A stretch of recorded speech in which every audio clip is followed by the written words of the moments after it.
82nd anniversary. We're also celebrating Resurrection Sunday. I want to put a little different spin on the resurrection story. We'll go to John's Gospel, that 13th chapter. We'll lift in your hearing verses 33 through verse 35. When you have it, it will read like this from the New Revised Standard Version. Little children, I am with you only a little while longer. You will look for me, and as I said to the Jews, so I say now to you.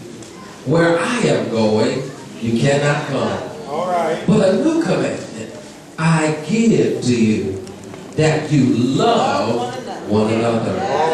Just as I loved you, you should also love one another. For by this will they know that you are my disciples, if you have love for one another. You may be seated in the presence of the Lord. I'm going to read the 34th and 35th verse again. Little children, I am going to be with you only a little longer. You will look for me, but as I have said to the Jews, I say now to you, where I am going, you cannot go. But a new commandment I give to you. A new commandment I want to leave you with, that you love one another just as I have loved you. You should also love one another. By this,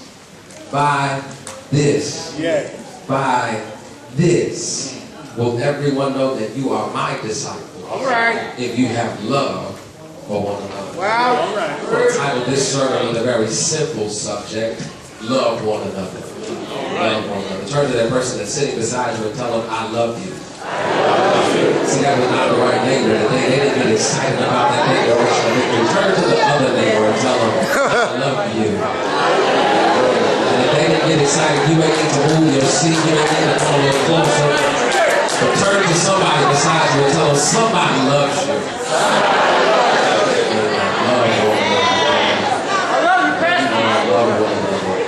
I want to submit to you this morning that love is the most powerful force in the universe.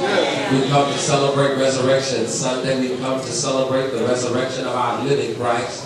And I want to submit to you that love is the essence of, the very substance of, the very meaning of resurrection. If Christ did not love us, then he would have not been able to get up out of the grave. Christ allowed himself to be offered up as a sacrifice on the cross. But he endured the agony of the cross because of his affection for you and for me. But it was not just love that kept him there. It was not love that just kept him there. Love didn't just keep him on the cross. Love also rolled the stone away. And because I believe that, I want to submit to you that love is the most powerful force in the universe. And I say that understanding that love has a quality of ineffability about it. That simply means that though it is very difficult for us to articulate and define precisely what love is, you know love when you feel it and experience it. Love is the most powerful force in the universe. It is my contention this morning, beloved, that love is more expansive and more constant than space, that love is more compelling than gravity. It is lighter than air. It is denser than matter. Love is faster than light. The power of love has confounded philosophers and thinkers and artists and writers and theologians for centuries. It was Shakespeare who declared that it was fair for us to doubt that the stars are fired, that the sun don't move, that truth is a liar, but love is to never be doubted. James Baldwin declared that if nothing else, love is a battle, that love is a war, love is a growing up. And I contend this morning, beloved, that love was the essential theological question with which Jesus wrestled. That love was at the heart of the kingdom whose coming Jesus preached about and prophesied. 10 chapters earlier in the same Gospel of John, Jesus engages in discourse on love with a Pharisee who the Bible said had come to see him by night. And it is Jesus' contention there that love is so powerful before, that it even has the ability to move God. For God so loved the world that he gave his only son, that whosoever would believe in him would not perish but have everlasting life. Luke, Jesus, and another young scholar, another young intellectual who came trying to trick Jesus, trying to trip him up with the law. But Jesus flips the script on the young man,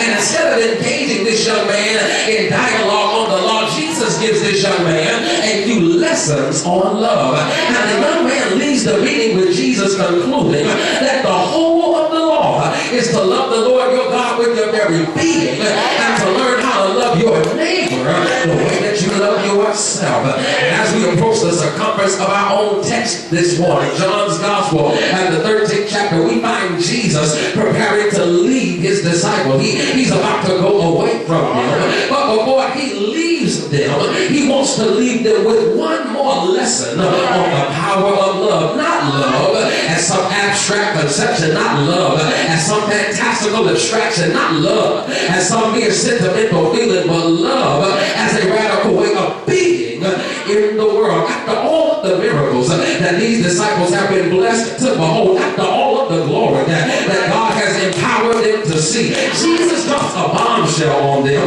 when he informs them that the fundamental and essential sign that they belonged to him would not be the power with which they worked unimaginable miracles. It would not be their ability to heal the sick or to raise the dead. Jesus declares that they would be known, that they would be identified by how well they loved. Not for the power of their prophetic voices, not for the efficacy of their apostolic anointing, not for the number of people they converted with their preaching, not for the profound wisdom that they managed to smuggle into their parables. Jesus blows their minds and rocks their worlds when he informs them that the sign of belonging, that the mark of discipleship would not be a well-fed 5,000 or a well-preached sermon on the side of a mountain. Jesus declares that they would be known, that they would be identified, that they would be recognized by the depth of their love. And may I submit to you that may be the reason why you sit there looking at me funny this morning. That's what's wrong with our churches. That's the failure in our families. That's the problem in our politics. That the sickness in our society all stem from the fact that we have forgotten the power of love. Maybe the problem with our families today stems from the fact that our quality of life has improved, but our capacity for love has lessened. Our children rock Jordans, they got iPhones and iPads and Xboxes and PlayStations and trinkets and things that they've been taught by their parents to value above people. Maybe the problem is that we let them spend more time on Twitter and Facebook than we spend teaching them to value their family. We let them spend more time being indoctrinated by ungodliness in front of television than we do teaching them to love God and themselves. Maybe the problem in our society today stems from the fact that we are suffering despite material prosperity because of an impoverishment of spirit and a lack of basic love. Maybe the problem in our politics today stems from the fact that there is an abundance of ideological warfare, an abundance of partisanship, and an absence of basic love and respect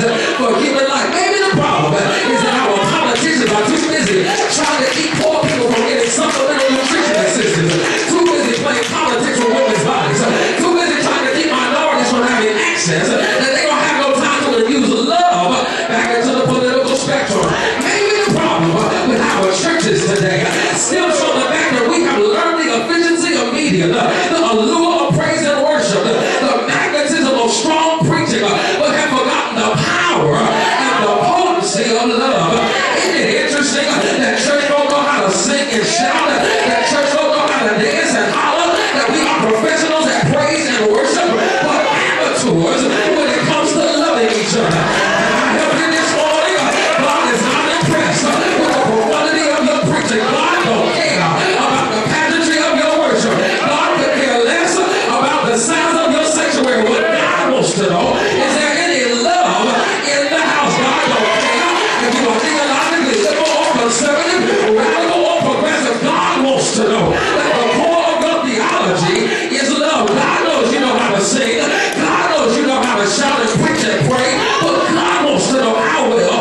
other stuff is inconsequential. The Apostle Paul put it like this: I can speak in tongues all day, every day. I can prophesy and never miss. I can sing down glory and bring down fire. But if I don't have no love, I'm just making noise. And you need to know today that you can have a slew of degrees on your wall. You can make more money than you can spend in a lifetime. You can park an expensive car in a three-car garage. You can put expensive furniture in $1 million house. But a chair is just a chair. And a house ain't a home unless there's some love up in there.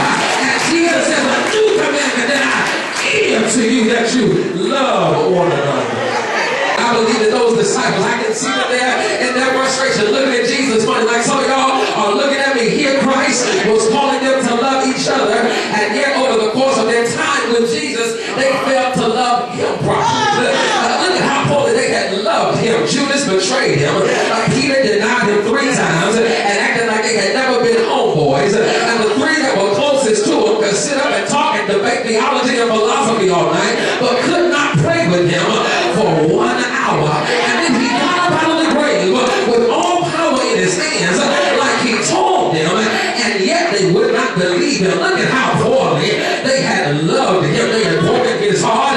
They had let him down time and time again. But we ought not be too hard on those disciples, lest we discover that we too have loved our Jesus so poorly. Look at the fact that there are churches on every corner and on every urban neighborhood across the country, and that violence plagues our communities. How poorly we have loved him. We do a poor job of loving Jesus when we allow the school to prison pipeline to persist in urban education. How poorly we love him when we support racist, classist drug laws that perpetuate the criminalization of black and brown people while ignoring the economic infrastructure that creates the drug trade in the first place. Look at how poorly we love him when our politicians work harder to protect a rich man's tax break than they do to promote poor people's well-being. But Jesus knew that we would get it wrong, so he makes a provision, a new commandment I give to you, that you love one another. And maybe the problem that they had is the same problem we have. Maybe the problem was that they could not conceive of love as being something powerful. Maybe the problem was that they could not think of love as something other than something weak and ineffectual. That is our problem. But that's the consequence of living in a context of exploitative capitalism. We are taught to value and pursue power instead of love. We will chase money instead of love. We'll chase sex instead of pursuing love.